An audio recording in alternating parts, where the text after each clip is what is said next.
Vous écoutez votre programme Encouragement du jour. Vous écoutez votre programme Encouragement du jour. Bonjour.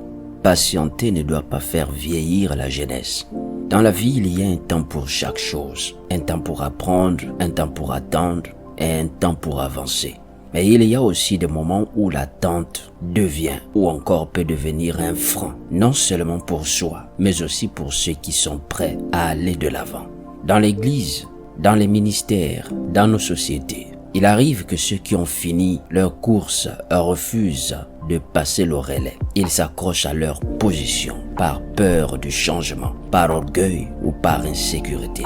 Pourtant, dans le plan de Dieu, chaque génération prépare la suivante. 2 conseils pour nous ce matin. Premièrement, l'ancien doit accepter de céder la place au nouveau. L'histoire de Saül et de David illustre bien cette réalité.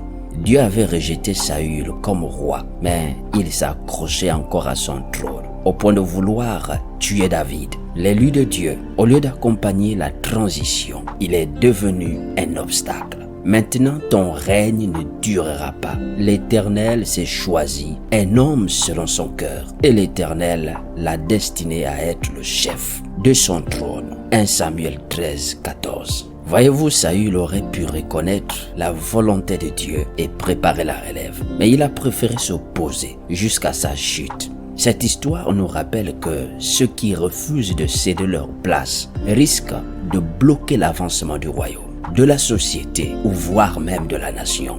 Deuxième conseil, sachez que Dieu ne nous appelle pas à l'immobilisme. Quand David a voulu affronter Goliath, son propre frère, Eliab a essayé de le décourager. Il disait, « Pourquoi es-tu descendu? Et à qui as-tu laissé ce peu de brebis dans le désert? Je connais ton orgueil et la malice de ton cœur. » 1 Samuel 17, 28. Eliab était donc bloqué dans sa peur, tout comme le reste de l'armée d'Israël.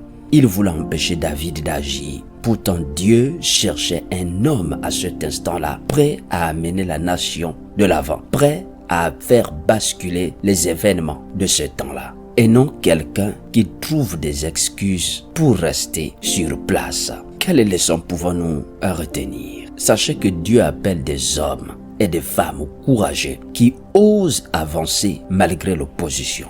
Secondo, il faut savoir reconnaître quand notre temps est fini et préparer la relève. Ensuite, si tu n'es pas prêt à avancer, si tu n'as plus rien à apporter, ne sois pas un obstacle pour ceux qui peuvent apporter un renouveau. Face à tout ceci, quelle attitude avoir? Ne sois pas un Saül. Si Dieu veut élever quelqu'un d'autre, frère, cher parent, accompagne-le plutôt que de le combattre, encore moins de chercher à le supprimer.